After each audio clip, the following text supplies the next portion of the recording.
Muito bom dia, meu querido, minha querida.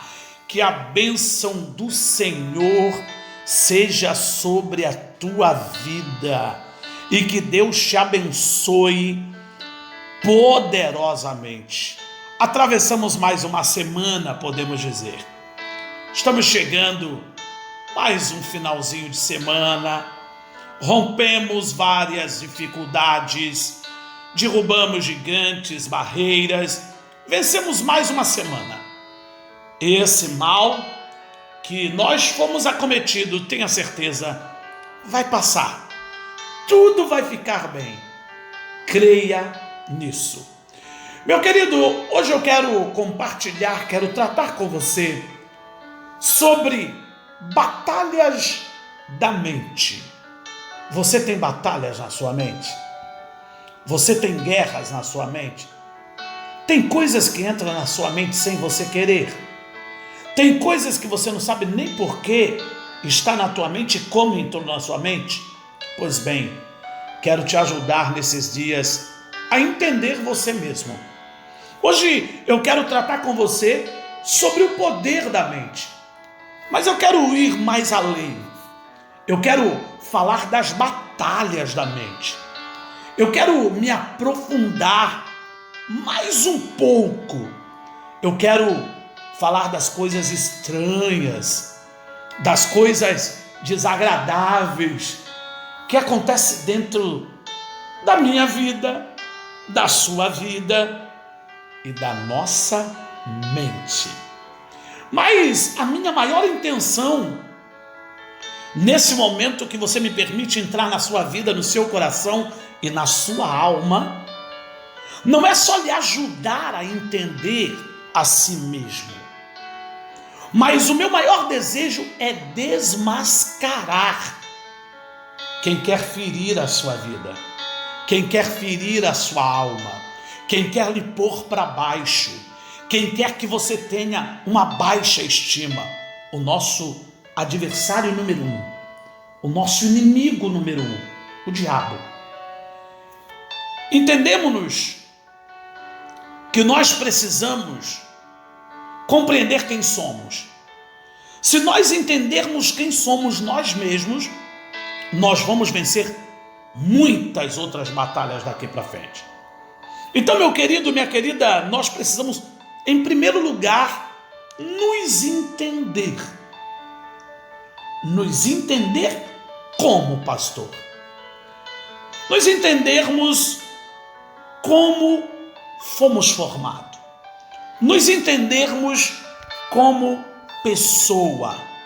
Por exemplo, a primeira coisa que precisamos entender é que nós somos formados dentro do desejo de Deus. Numa ação que talvez você nunca ouviu falar, chamada tricotomia, ou seja, 3 em 1. Ou seja, da mesma maneira que Deus é na sua existência, ou melhor, na sua eternidade, porque Deus é, ele não foi criado, ele é triuno. E nós também somos triunos por sermos a sua imagem, a sua semelhança, né? Não podemos nos esquecer lá de Gênesis capítulo de número 1, no versículo 26, quando ele disse assim: façamos o homem a nossa imagem, conforme a nossa semelhança, e domine ele sobre tudo na terra. Veja bem, se ele falou façamos, está no plural. Tinha mais alguém ali. O Pai estava falando. Então tinha ali o Filho e o Espírito Santo. Quando ele fala de criar-nos a sua imagem e a sua semelhança, ele diz, façamos a nossa imagem. Ele está se referindo a mais algumas pessoas ali, que era o Filho e o Espírito Santo. Então entenda comigo. Quando ele disse, façamos o homem a nossa imagem, ele está falando de uma formação original a dele. Por que eu falo original a dele? Porque o homem caiu no pecado. Nós, a imagem e semelhança dele, somos parecidos com ele, na triunidade, na formação. Então, da mesma maneira que ele é o Pai, o Filho, o Espírito Santo, nós também somos trino, ou seja, corpo, alma e espírito. E o que vem ser cada um? Aí a gente precisa entender quem somos nós. Precisamos entender as nossas repartições. Lá em Eclesiastes, capítulo 12, versículo de número 7, enfaticamente diz que nós somos pó, do pó nós viemos e para o pó nós voltaremos. Então, encerrada a questão do corpo, nós viemos da terra, voltamos para a terra, porque somos terra, ou seja, somos essa matéria física, essa matéria humana, essa matéria terrena, que é o nosso corpo. Então, a primeira parte veio da terra, na formação feita pelas próprias mãos de Deus, e, uma vez morto, segue esse juízo. Agora, quando falamos de alma, estamos falando da mente.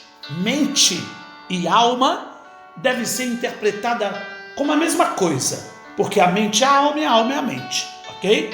Então, mente é o estado da consciência ou do subconsciente, que faz o quê? Que possibilita a expressão da natureza humana, ou seja, ela permite que o homem, meu querido, se manifeste, ela permite que o homem se expresse, ela permite que o homem mostre quem ele é pelas suas ações.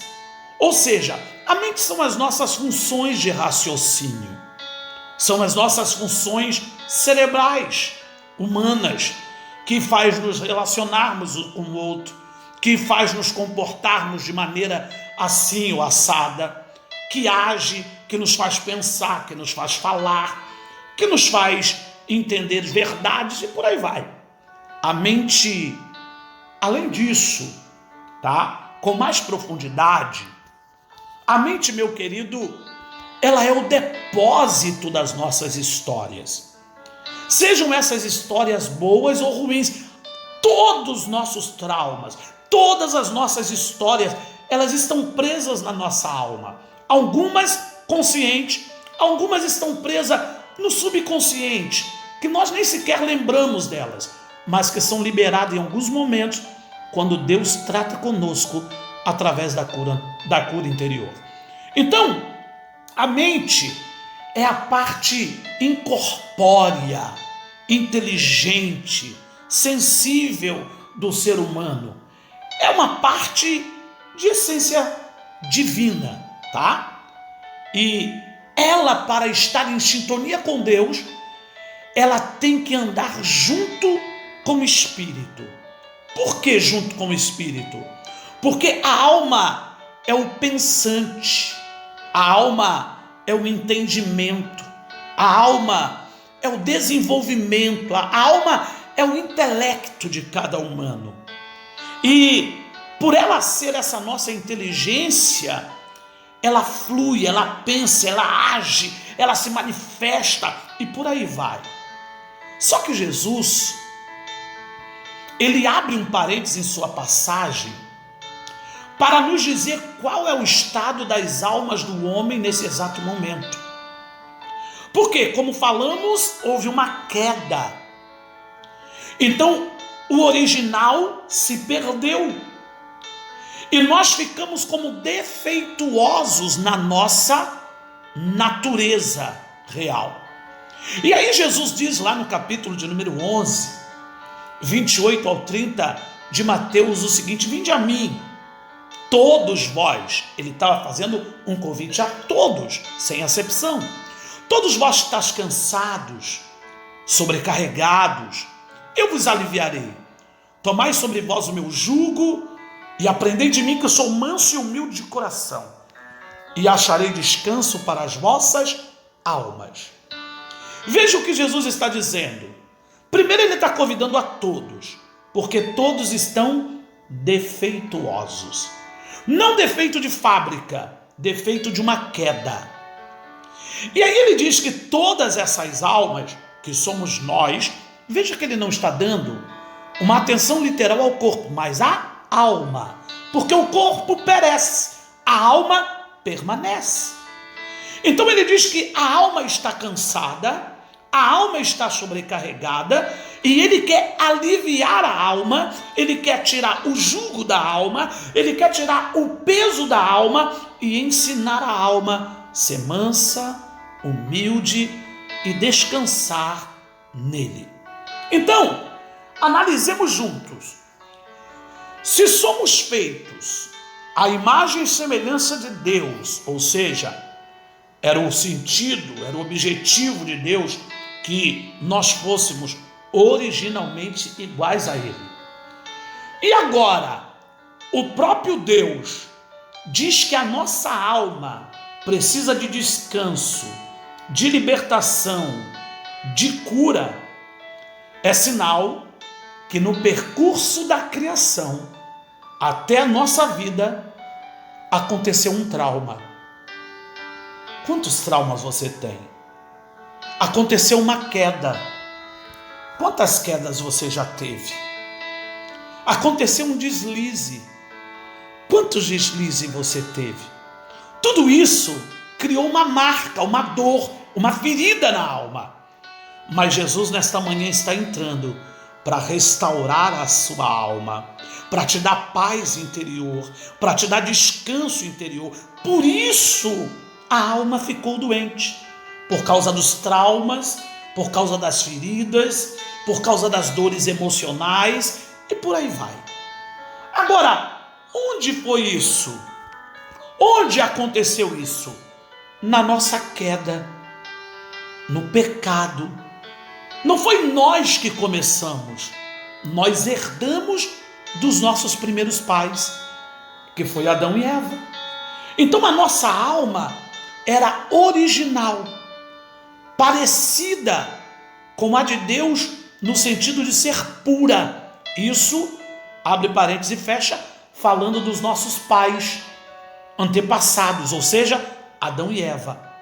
Agora, ela está contaminada pelo vírus do pecado que nós herdamos dos nossos pais, os primeiros, Adão e Eva. Por isso que o salmista diz no Salmo 51:5: em iniquidade fui formado, e em pecado me concebeu a minha mãe. Nós herdamos esse vírus de pecado. Por isso que Jesus, no capítulo 1 de João, ele diz: ele veio para o que era seu, e os seus não o receberam, porque amaram mais as trevas do que a luz. É por isso, meus queridos, que a alma precisa ser restaurada. A alma precisa de restauração. A alma precisa ser lavada no sangue do Cordeiro, para que volte a ser novamente livre em nome de Jesus. Está entendendo por que a sua alma precisa ser curada, precisa ser transformada? Resumindo a história que estamos falando da alma, a alma agora, sem Jesus, ela está doente e precisa ser curada, ser restaurada, ser transformada na raiz, no profundo. Só que quem pode fazer isso é Jesus. Por quê, pastor? Vamos olhar o que disse o apóstolo Paulo em Efésios capítulo 2. Versículo 1 em diante ele diz assim: ele nos vivificou, estando nós mortos nos vossos delitos e pecados, nos quais outrora andastes segundo o curso deste mundo, segundo o príncipe da potestade do ar, do espírito que agora, nesse momento, opera nos filhos da desobediência, entre os quais todos nós, olha, está botando todos, é um conjunto, ninguém escapa. Também antes andávamos no desejo da nossa carne, fazendo a vontade da carne e dos pensamentos, alma, mente, lembra? E éramos por natureza, olha só, éramos, está no passado, éramos por natureza filho da ira, como também os demais. Quais os demais? Aquelas pessoas que não têm a Cristo. 4. Mas Deus, sendo rico em misericórdia, pelo seu muito amor, com que nos amou, estando nós ainda mortos nos nossos pecados, nos vivificou juntamente com Cristo, nos libertou de lá, nos tirou de lá, usou de misericórdia. Pela graça, sois salvos.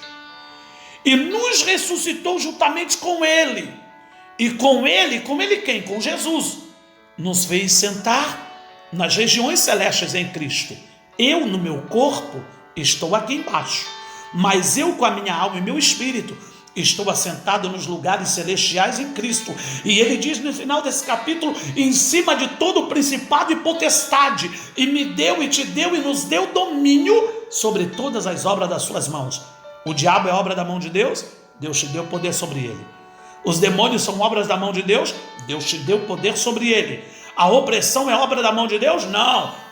Pode ser. Deus te deu poder sobre ele. Então Deus te deu poder sobre todas as coisas para que você seja livre. 7. Para nos mostrar no século vindouro a suprema riqueza da graça, pela sua bondade para conosco em Cristo Jesus. Porque pela graça sois salvos, por meio da fé. E isso não vem de vós, é dom de Deus. Então veja que o versículo de número 1 e 2 é tão rico esse texto, por isso eu li até aqui. Mas o versículo 2 e 3 diz que outrora nós éramos filho do diabo, outrora nós andávamos segundo o curso do mundo, outrora, versículo 2, o príncipe da potestade do ar era a nossa cobertura, outrora o príncipe da potestade do ar dominava todos os nossos pensamentos e sentimentos, como agora, nesse exato momento, faz com os filhos da desobediência. Então, o inimigo do primeiro homem, o inimigo de Deus, que é o nosso inimigo, enganou o homem e possuiu, dominou, amarrou, levou cativa a sua alma. Uma vez que ele engoda o primeiro homem lá no jardim do Éden, ele consegue derrubá-lo e possui a sua alma, o controle dos seus sentimentos, o controle das suas vontades, o controle do seu emocional. E as almas de todos os outros homens que nasceram fora do Éden, ou seja, na queda e no pecado de Adão, agora também são prisioneiros desse mesmo rei das trevas. E por isso Jesus está dizendo que a nossa alma precisa ser liberta. E uma vez que passa essa alma a ser liberta, a ser nascida de novo, o poder das trevas é quebrado.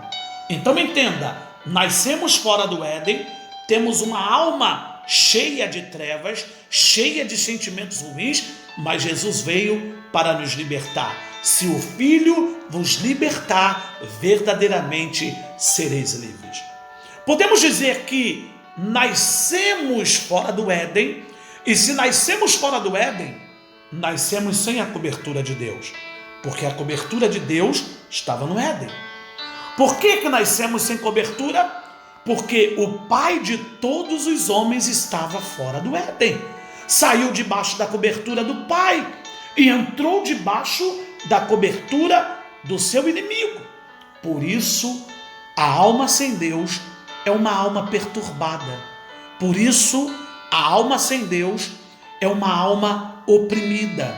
Por isso, uma alma sem Deus é uma alma que ela possui muitas coisas negativas, muitos sentimentos destrutivos. A alma, ela é inimiga do homem quando ela não é transformada pelo Espírito de Deus. Por isso que uma alma sem Deus, meu querido, como vemos aí, como lemos no texto, é uma alma promíscua. Só que ela só, meu querido, ama, deseja as coisas que desagradam a Deus. Por quê?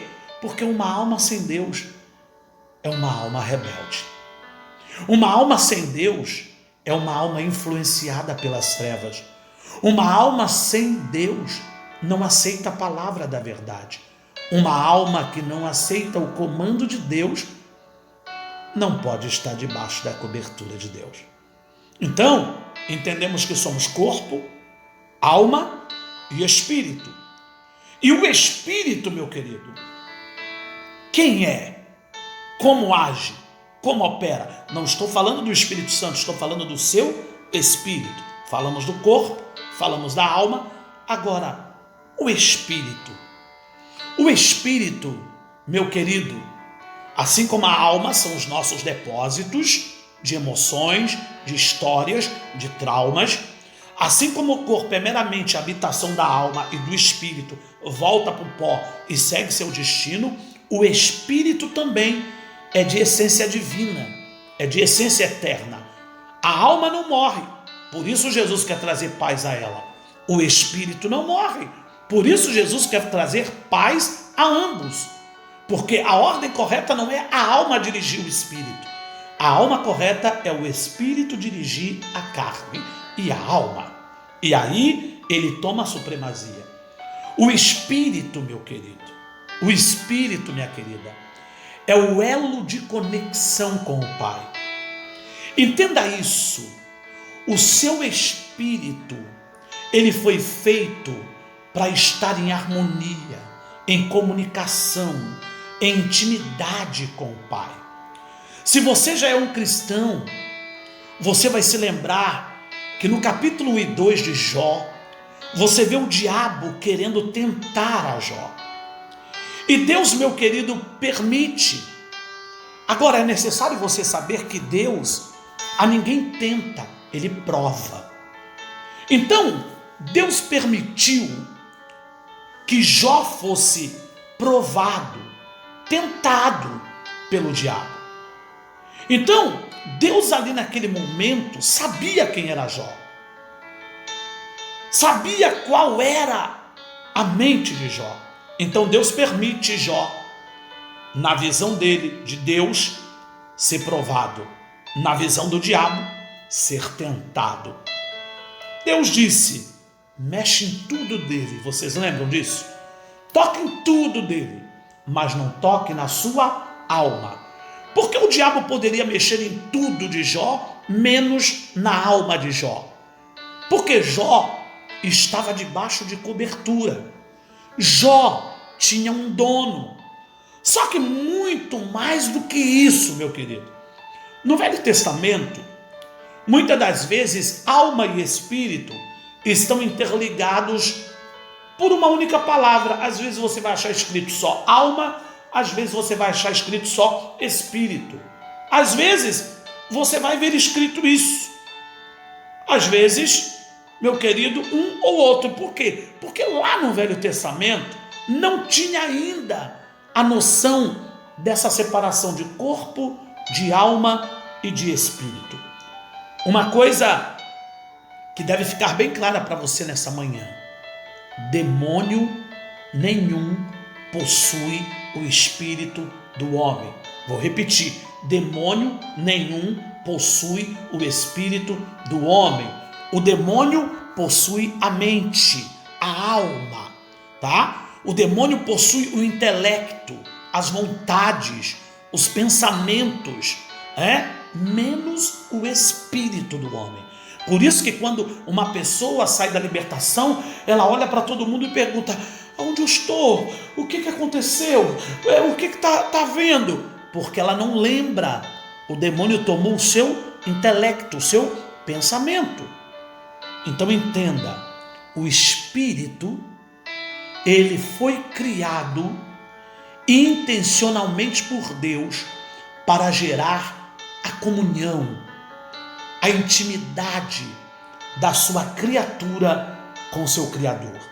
Então, o espírito do homem é o lugar onde Deus escolheu para manifestar a sua glória, para manifestar o seu poder, para manifestar os seus desejos ao homem, para se revelar ao homem no profundo, na intimidade. Por isso que agora temos como ajudante a terceira pessoa da Trindade, ou seja, o Espírito Santo, para nos ajudar nas nossas intercessões, no nosso clamor, para que nós sejamos mais santificados, porque o capítulo 8, 26 de Romanos diz que nós não sabemos orar como convém, mas o Espírito Santo clama por nós com gemidos inexprimíveis.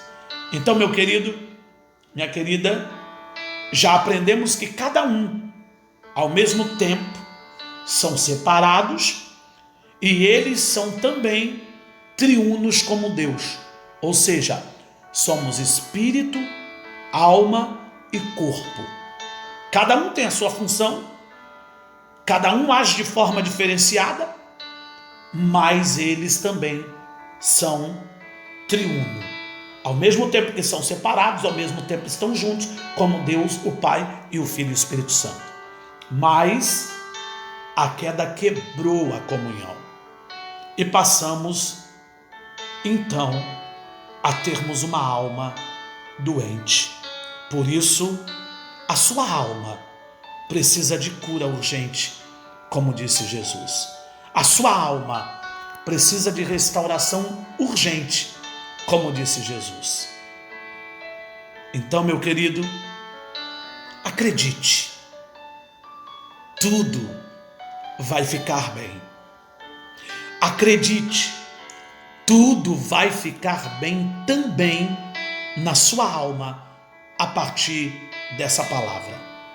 Se Deus prometeu, Ele é fiel para cumprir aquilo que Ele disse. Você pode, meu querido, e você vai mudar a direção da sua alma. Porque Deus me trouxe aqui como profeta para lhe ensinar, para lhe mostrar que você pode triunfar em todas as áreas da sua vida e colocar o diabo no lugar dele. O lugar do diabo não é na sua alma. O lugar do diabo é debaixo dos seus pés. Romanos capítulo 16, 20. Eu espero te encontrar na próxima para continuarmos essa palavra. E se você foi abençoado, esclarecido, só se você foi abençoado, depois dê um clique ajudando o canal, fortaleça o nosso canal dando um cliquezinho no OK, porque a nossa intenção não é encher a memória do seu celular, mas é encher a sua memória espiritual. Por isso, após ouvir, delete, apague do seu celular, claro, depois que enviar pelo menos para 5 amigos. Por quê? Porque o nosso maior objetivo é evangelizar o mundo. Que Deus te abençoe. Na próxima, te daremos dicas de como vencer as batalhas dentro da mente, dentro da alma. Que Deus te abençoe, que Deus te guarde, que Deus faça resplandecer sobre ti o teu rosto e te dê a paz. E não esqueça, comente como essa palavra fez efeito na sua vida. E ore por nós, porque da mesma medida que você precisa, eu também preciso. Tenha um ótimo dia, em nome de Jesus.